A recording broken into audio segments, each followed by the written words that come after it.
Bonjour, morning brief du 15 janvier 2018.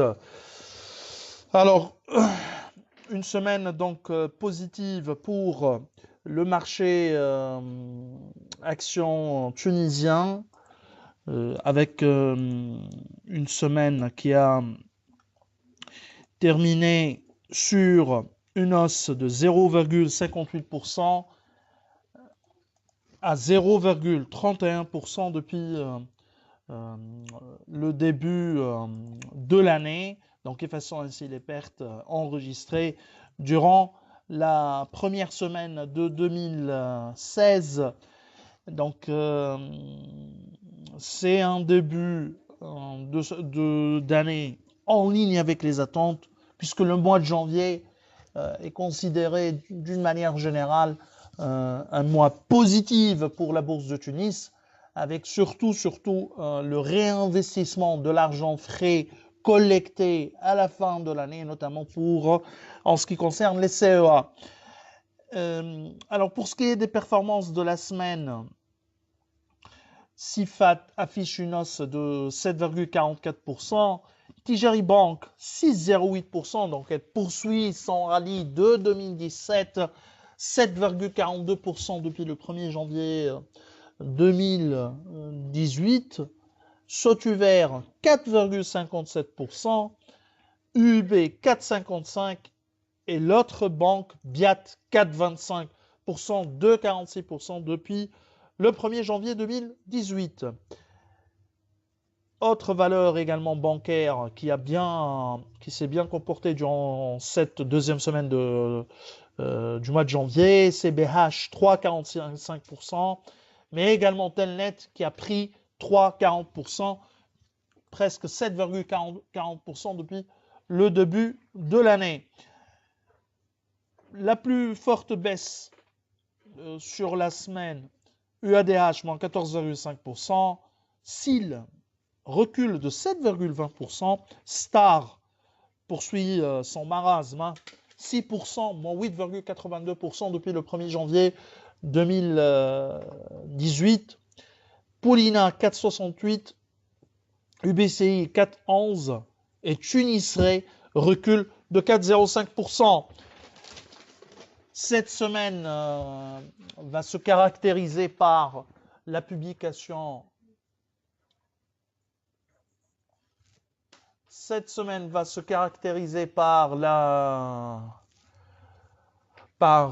publication des indicateurs d'activité T4 2017, et ça va alimenter un peu de volatilité et donc volume sur les marchés. Il faudra s'attendre à une croissance importante pour le PNB des banques, mais également bonne performance des sociétés exportatrices qui profitent de l'effondrement du dinar tunisien. À propos de la monnaie, après l'Égypte, aujourd'hui il y aura début de la libéralisation de dirham. On n'est pas au niveau de l'Égypte, un free float total, mais plutôt une libéralisation partielle. Première étape dans le cadre d'une libéralisation totale, et ils vont ouvrir un range de 5%, une fourchette de 5% pour l'évolution du dirham, plus ou moins 2,5%, et donc ça revient à une fourchette de 5%. Comme actualité de ce matin, BTE, il y a prorogation des délais de l'appel à manifestation d'intérêt suite à la demande des acheteurs et conseillers mandataires selon le communiqué de la société. Ce qui est sûr, c'est que si tu reportes ou tu proroges les délais, c'est qu'il y a quelque chose dans le cadre de ces appels d'offres, c'est qu'il y a quelque chose qui ne va pas. Donc pour nous, c'est pas une bonne information. Ça traduit un peu un appétit qui est probablement inférieur aux attentes, alors que BTE serait normalement un actif attractif. Il y aura également la cession de la participation de l'État à travers le Karama Holding de Zitouna Bank dans les prochains mois. On verra. Ce qui est sûr, le délai a été reporté de 16 jours avec date limite pour période de retrait des dossiers 31 janvier 2018 et pour date limite de réception des manifestations d'intérêt à 15 février 2018 au lieu de 26 janvier 2018. Alors, autre actualité ce matin, c'est le marché automobile 2017 en Tunisie. Ce sont des chiffres publiés par site El Boursa. Donc, le marché des véhicules en Tunisie a connu une hausse pour la partie officielle de 5% à 63 685, alors que le marché parallèle a régressé de 13,7% à 20 385 véhicules. Ce qui est impressionnant, c'est que, dans le sens négatif bien sûr, c'est que l'ensemble du marché tunisien, pour les nouvelles immatriculations, on n'arrive même pas à 85 000 véhicules. Ça fait des années que ce niveau n'a pas été réellement augmenté d'une manière significative. On est toujours autour de 90 000 véhicules entre le marché officiel et le marché parallèle.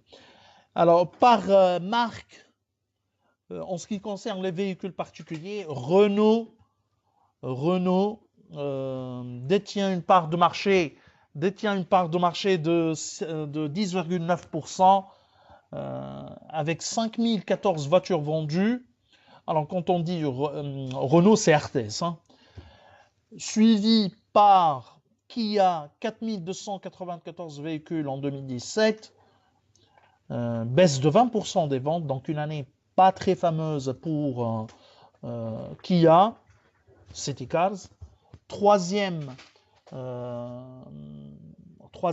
marque ou maison, Volkswagen, où les ventes ont connu ou accusé un repli de 22,28%. Pour le marché des utilitaires, il y a eu une hausse de 16,8% pour la marque Isuzu qui est le leader de ce marché. Deuxième position, Citroën avec une part de marché de 12,6%, mais une baisse de ses ventes de 27,4% à 2248 véhicules. Fiat, troisième position, avec 1503 véhicules, en hausse de 14,6%, une part de marché autour de 8,4%. Donc, on a fait un peu le tour de l'actualité de ce matin. Donc, je vous laisse la possibilité de poser des questions s'il y en a, bien sûr, hein.